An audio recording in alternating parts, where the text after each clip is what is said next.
I spent my best days there. Most of my memories come from that place, my neighborhood. I never thought I would leave it one day. In the neighborhood, I always played with friends who felt like brothers to me. We were all close, almost like one big family, even though every household had its own toxic problems. But what remains to this day is that our toxicity never really changed. As we grew older, most of my friends went to college or found jobs in other cities, leaving our hometown behind. Of all the kids from back then, only Jay and I stayed. Jay was like a brother to me. After graduating from high school, we spent 4 years unemployed. No matter where we applied for jobs, we were either rejected immediately or told, "We'll call you if you're accepted." But they never called. That's how we ended up jobless.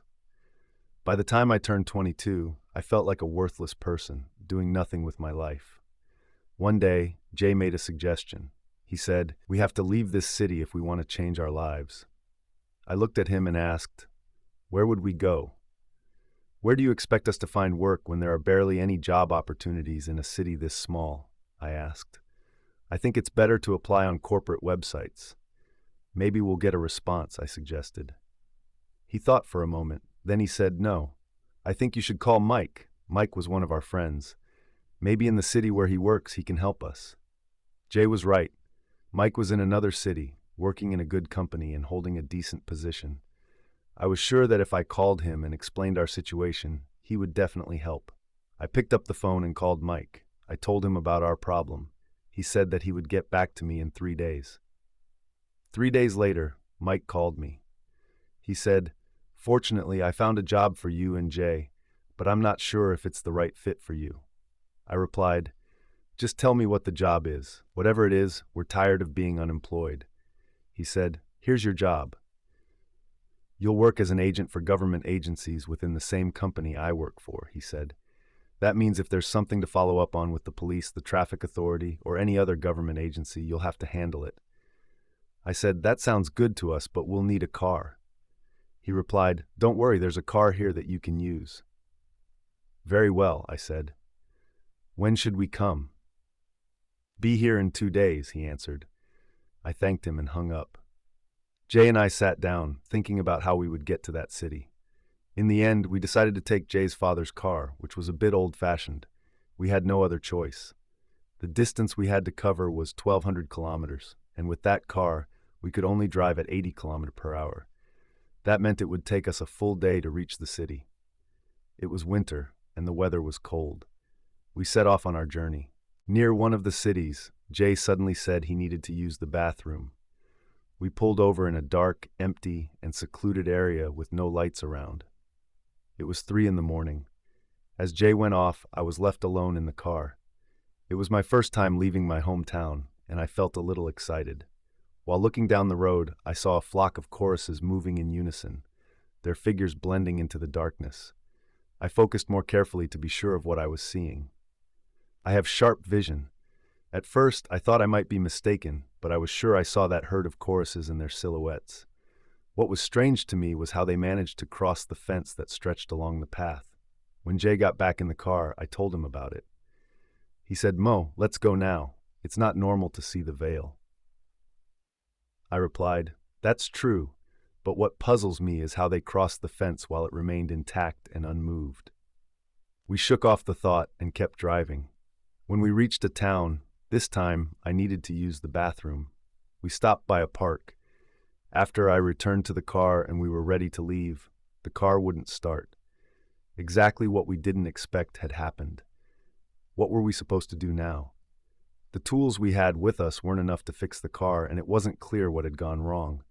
I didn't even have a bank card with me to ask someone for help with payment. Finally, we decided to check the car ourselves to find the issue. After several attempts, we figured out that the car battery was dead. It was a simple problem. We just needed to find someone to help us jumpstart the car. It was 5 o'clock in the morning, and we had to be there by tomorrow. We asked people for help, but no one noticed us, and we were stuck in the same situation, feeling helpless. A little later, a man passed by in his car, then turned around and drove back to us. He greeted us and asked what was wrong and where we were from. I said, "We're from Samara, and we need to reach our destination by tomorrow, but our car battery is dead." The man quickly helped us fix the car. God bless him. He was truly a kind person. Before leaving, he advised us to replace the battery as soon as possible because it might die again. I thanked him, and we parted ways. By then, we had been awake for 24 hours.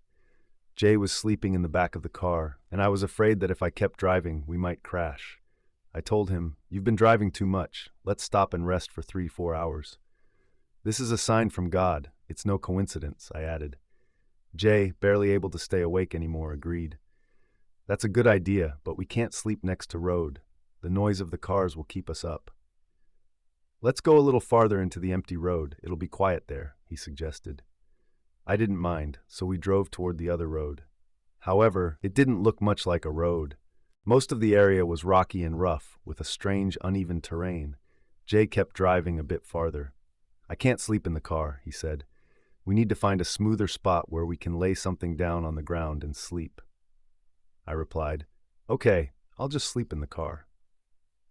We drove about 1 or 2 kilometers away from the road, but out of sheer exhaustion, we didn't even notice which direction we had gone. The only thing that mattered to me at the time was to rest. When we reached a flat spot, Jay stopped the car and went to sleep outside. I leaned my head against the seat, and I don't even know how I fell asleep. I was deep in sleep when I suddenly woke up to the sound of the car door opening. I looked to the right. The door was open, and a child, maybe 7 or 8 years old, was just walking away from the car. I sat up, rubbing my eyes, and muttered, "Oh God, where did this kid come from?" Quickly, I got out of the car and rushed to wake Jay up. But when I reached where he had been lying, he was gone. I looked around in confusion, but there was no trace of him or his belongings. It was as if he had vanished without a single sign. I thought to myself, I should call him. Maybe he'll hear me. Maybe he had just gone to get something and would be back soon. I shouted his name loudly, but there was no response. It was as if he had melted into the ground. Jay was missing. I didn't know what to do. I couldn't stray too far from the car. It was still dark, and I might get lost. Then I remembered the child who had gotten out of the car. I followed the direction he had gone. When I reached the spot, I noticed a gentle slope covered in rocks. I bent down to look over the edge, and that's when I saw him. Jay was lying motionless on the rocks. To anyone else, it might have looked like he was sleeping peacefully on a velvet carpet. Cautiously, I made my way down the slope. I had called his name several times from above, but he hadn't responded. When I finally reached him, Jay suddenly sprang up like a madman, grabbed me, and cried out, "What's wrong? How did I get here?" Jay asked, his voice laced with confusion. "I don't know either," I replied. "Let's go back to the car." We struggled to climb back up the slope and finally got inside the car. Jay tried to start it, but, just my luck, the car wouldn't start. "The battery's dead again," he muttered, frustration clear in his voice. We were in a situation that only God could help us out of. Worse still, it was pitch dark and we couldn't see a thing. "You remember which way we came from?" I asked. "No," he admitted. "But if you think you can figure it out in this darkness." After a brief pause, he added, "I think we came from behind." "Well," I said, "let's walk to the road and find someone to help us." Jay hesitated, "But I'm not sure which way we should go." Despite our uncertainty, we got out of the car and started walking, hoping to reach the road.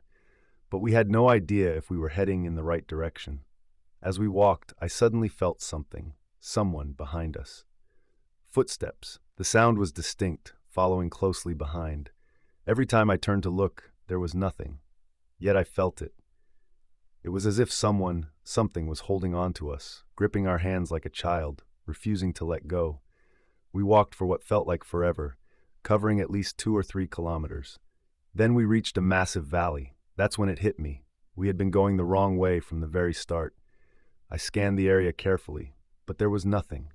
No signs of life. It was clear that no one lived in this place. I said, "Let's go back inside the car. By sunrise we'll find our way." Jay hesitated. "Do you really think we can find the way, Mo? We've been walking in circles." "Don't worry," I reassured him. "Now, let's just go back the way we came." We turned around and started moving when something strange happened.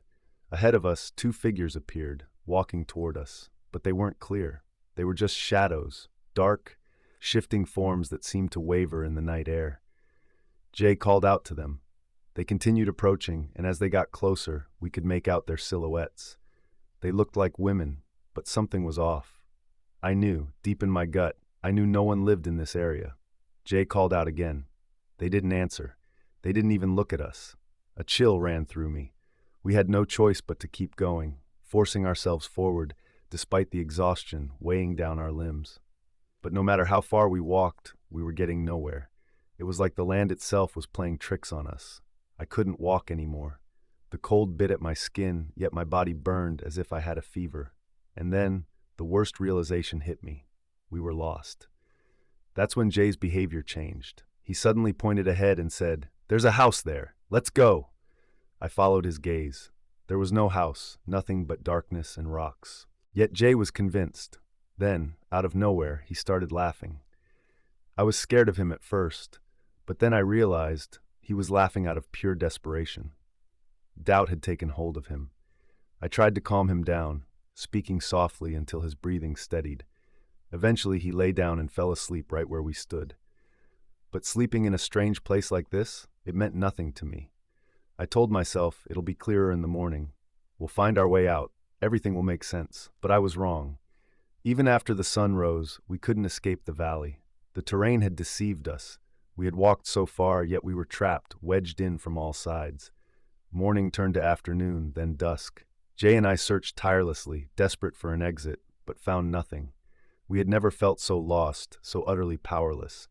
We had been ready to return home, to leave this nightmare behind, but that hope had shattered. Night fell again. The second night, and the worst part, we hadn't eaten for 24 hours. We might die here, and no one would even know. We had lost the car. Jay and I sat beneath a tree, staring up at the vast, indifferent sky. "God will open a way for us," Jay murmured, his voice hoarse. "He won't leave us here." Just as the last light of dusk faded, we heard something, a sound in the distance, the rhythmic tapping of a stick and the low murmur of animals, a herd of sheep. Even now, I still remember that moment, because what happened next changed everything. I stood up, hoping that the approaching man would stop and help us, the shepherd. But the moment he saw me, he froze. His entire flock halted behind him, as if sensing his fear. "Who are you?" he called out, gripping his staff tightly. "What are you doing here?" "We're lost," I said quickly. "We've been trying to find a way out, but we can't." As I spoke, I studied his face, and that's when I felt it, an odd familiarity. I knew this man, but from where? The shepherd sighed. "It's not easy to get out of here. I don't know the way out myself." A chill crept up my spine. He continued, his voice disturbingly calm. "I haven't thought about leaving since I got here." I swallowed hard. "Then, how long have you been here?" He didn't answer that. Instead, he motioned for us to follow. "Come rest at my tent. When the time is right, you'll find a way out." I hesitated. "Where's your tent?" He turned and pointed to a hill behind him. "There." I squinted, trying to see through the dimming light. There was nothing, no tent, no sign of life. Just an empty stretch of land. I turned to Jay. "Let's go," I said finally. "It's better than staying out here." Jay and I followed the shepherd, and with each step, a deep unease settled over me. Then it hit me. I remembered him. This was the same shepherd who had once vanished without a trace, the one people spoke about in hushed voices, the one who had disappeared years ago. We reached the tent. It was a simple thing, small and worn, yet somehow wrong. He welcomed us inside and offered water. I took a sip. The moment the liquid touched my tongue, I gagged. It wasn't water. It was thick, heavy, like oil. I spat it out instantly, my stomach twisting in disgust. But Jay drank all of it. I stared at him in disbelief. How could he drink that? The shepherd suddenly stood up. "I have to go," he said. "Go where?" I asked, my voice uneasy. He grabbed his staff and started toward the entrance. To tend to my flock? At this time? In the dead of night? Something was terribly, terribly wrong. Although I was surprised, I didn't say anything. The shepherd left with his staff, disappearing into the darkness. But not even an hour later, he returned. Too soon. I sat up, exchanging a glance with Jay, who looked just as confused. The shepherd entered the tent, his face pale, his eyes wide. And then he screamed, a raw, gut-wrenching sound that sent a shiver through my bones. "Story!" he shrieked. His voice cracked, twisting through the mountains like an echo of something unnatural. I rushed to him. "What story, man? You gave us shelter, and now you're shouting like this." Jay didn't react. He sat there, frozen, as if something had drained the life from him. The shepherd didn't stop. His screams grew louder, his face twisted in terror. I tried to calm him, but it was useless. He wouldn't stop, wouldn't shut up. I backed into the tent, but he followed me, his eyes wild. Then, in a trembling voice, he asked, "Who are you?" I swallowed. "What? Tell me how you got here." I stared at him, my skin crawling. "What kind of joke is this? You brought us here." His face darkened. "I've been gone since morning," he whispered. "I just got back." My breath caught. "What?" I could barely process the words. My mind felt like it had locked up, refusing to accept what I was hearing. I saw him. He guided us here. Didn't he? Desperate for clarity, I recounted everything. Our meeting, his offer to help, our walk to the tent. His expression didn't change. He just stared. And that's when I realized something was very wrong. He shook his head. "I wasn't here to see you." A chill ran down my spine. "What do you mean?" I asked, my voice barely above a whisper. "You must have mistaken me for someone else. But there is no one else in this area except me." I felt the ground shift beneath my feet. "Then who brought us here?" The shepherd fell silent, deep in thought. Then he muttered, "Hannon knows. Hannon. But first," he added, his voice suddenly grave, "you have to pay, then I'll explain everything." I barely registered his words when he turned to Jay, who still sat motionless, unblinking. "By the way," the shepherd asked, "why is your friend like this?" My throat tightened. But it was you who brought us here." The shepherd's eyes flashed with something unreadable. He stepped toward a wooden bowl filled with milk, took a sip, and then gestured for me to drink. I hesitated. Something in my gut told me not to. But then I saw it. He drank without hesitation. The milk was safe. Slowly I took a sip, and then it hit me, a dreadful realization that made my hands shake. The one who led us here, the one who looked like this shepherd, wasn't him. It was something else. A shudder went through me. The shepherd watched me carefully before speaking. "There are many shadows in this land," he said, "many things that can take a man's shape." But before I could respond, something changed. The air grew heavy. The sound of sheep, so steady, so rhythmic, began to distort. One by one, they disappeared into the mist. The shepherd's face turned pale. "They're leaving." A gnawing fear clawed at my chest. "Why?" "Because this," his voice was barely above a whisper, "isn't their doing." A silence fell between us, deeper than the night itself. And that's when I realized, whatever had lured us here, it wasn't done yet. "You should stay here," the shepherd said. "Every 2 weeks, someone comes and gives me everything I need." His tone was unsettling, too resigned, too accepting. I frowned. "So you've never tried to leave?" He shook his head. "I haven't thought about leaving since I arrived." A cold dread seeped into my chest. "Then what are we supposed to do?" "The only way out is to wait for my supplier," he replied. "He's the only one who knows the way to the main road." "When is he coming?" The shepherd hesitated. "He comes every 2 weeks, sometimes." Sometimes he doesn't." My breath hitched. "Can you lend us a horse?" I pleaded. "I swear we'll return it once we find the road." He shook his head. "Even if I gave you a horse, you wouldn't find your way." His voice grew distant. "I've lived here for 5 years. Not once have I thought about leaving." His words sent a shiver down my spine. How could someone live in isolation for so long without even wondering what lay beyond? "My advice," he continued, "is to stay. Don't delay. Just accept it." My chest tightened. "I can't. I'm tired. I'm afraid I'll die here, and no one will ever know." The shepherd studied me, his face unreadable. Then, after a long pause, he said, "I've always seen my supplier come from the east. Maybe the road is that way." A flicker of hope stirred in me. "Will you come with us?" "If you want," he said, though his voice carried doubt. I hesitated. Was he leading us toward salvation or deeper into the unknown? Finally, I steeled myself. "Let's go, Jay. We have to try." I mounted a horse, pulling Jay up behind me, and we rode into the darkness. The hours stretched endlessly. Midnight came and went. The land around us blurred into an eerie, endless void, and still, no sign of the road. A deep, guttural roar echoed through the darkness. It wasn't ours. It wasn't human. Jay and I froze. The night was pitch black, making it impossible to see where the sound was coming from, but it was getting louder, closer. I turned to the shepherd, expecting some reaction, fear, urgency, something. But he remained indifferent.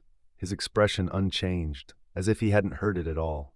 The roar grew unbearable, and then, without warning, our horse collapsed beneath us. A force yanked at my leg, and before I could react, I was slammed into the ground. The impact sent a searing pain through my body, twisting my limbs in unnatural ways. My vision blurred, my breath caught in my throat. I barely registered Shepard turning toward us before everything went black. When I regained consciousness, hazy shapes loomed above me, my head pounded, my entire body. The shepherd was beside him, watching me closely. What happened? My voice was weak. The shepherd exhaled sharply. Now you understand, we need to stop. I struggled to sit up, still dizzy. Stop? I echoed, barely processing his words. Then I turned to Jay, and my stomach clenched. His eyes, they weren't the same. A deep, unsettling redness had taken over, like fire burning just beneath the surface. What happened while I was unconscious? Despite his eerie transformation, he seemed calmer than before. Too calm.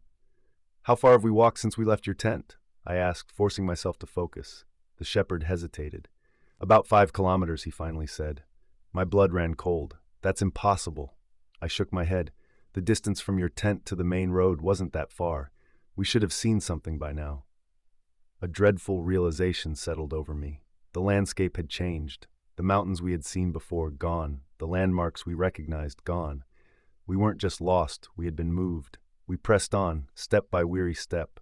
The night felt endless, but finally, in the distance, we saw something, movement. Faint beams of headlights cut through the darkness, the soft hum of engines reaching our ears. Cars. Relief washed over me. We were close to the road. Still a few kilometers away, but close enough to see hope flickering in the distance. The shepherd stopped abruptly. He planted his stick in the ground and turned to us. This is where I leave you, he said. I frowned. Why? Don't you want to come with us? He shook his head. No, I belong here. I'm used to this place. And just like that, he turned and walked away, disappearing into the darkness. Jay and I continued alone. After a while, I noticed something strange. Jay had fallen behind, his pace slowing. I called out to him, but he didn't respond. Concerned, I retraced my steps. Jay, what's wrong? He didn't even look at me. Instead, he raised his hand, waving at someone. Come here, he called out. My blood turned to ice. I glanced around. Who are you talking to? There's no one here but us. Jay looked at me as if I were the crazy one. Don't you see the child? He asked. I'm calling him. A cold shiver crawled up my spine. What are you talking about? I whispered. It's just you and me. And then, soft, playful, chilling, a child's laughter echoed in the air. My breath caught in my throat. Jay wasn't lying. There was a child. I just couldn't see him. And that terrified me more than anything else. I had to grab Jay's hand and pull him forward. Whatever he was seeing, whoever he was calling, I didn't want to know. I just wanted to get out of that cursed place. We pushed on, step after desperate step, until we were only 10 meters away from the road. The cars moved steadily along, their headlights cutting through the thick night. But there was a problem. The darkness in this area was so deep that while we could see the cars, there was no guarantee that they could see us. We needed to stop a car. Somehow. I didn't care about anything else. Not the strange events, not the fear gripping my chest. I just wanted to go home. As we reached the roadside, I spotted a police patrol car moving slowly in the distance. Without thinking, I ran straight into its path, waving my arms frantically. The car screeched to a stop. A police officer stepped out, his face stern as he approached. What happened? He asked. I barely had the strength to explain, so I kept it brief, telling him only what was necessary. Please, we need help, I added desperately. The officer nodded. Get in the car. I'll call for support and have an ambulance sent immediately. Relief washed over me as Jay and I climbed into the vehicle. The officer radioed for assistance, and we sat in silence, exhausted, drained, our bodies aching from the ordeal. Half an hour later, flashing lights appeared in the distance. 2 ambulances and several more police cars arrived at the scene. Paramedics rushed over to check on us, their voices calm but urgent. Where did you come from? One of them asked. How did you get lost? Where was the last place you parked your car? I took a deep breath and recounted everything, every detail, every turn, every eerie moment in that endless, desolate land. As I spoke, I realized something unsettling. Even now, after everything, a part of me wasn't sure if we had truly escaped. One of the ambulance workers looked at me in disbelief. Seriously, how did you get here? What do you mean? I asked, confused. He shook his head. According to what you're saying, you've traveled about 40 kilometers. His words sent a chill down my spine. I looked down at my feet, realizing for the first time how badly they were injured. My skin was torn, my soles raw from the impossible distance we had traveled. How was that even possible? The medics quickly determined that Jay was in much worse condition than I was. They placed him in a separate ambulance and rushed him away. As for me, they took me to the hospital, where they handed me a phone to call my family. I dialed the number with trembling hands and explained everything as best as I could. My family was shocked, but they came immediately. Meanwhile, Jay was placed in intensive care. His condition was worsening, and the doctors were baffled.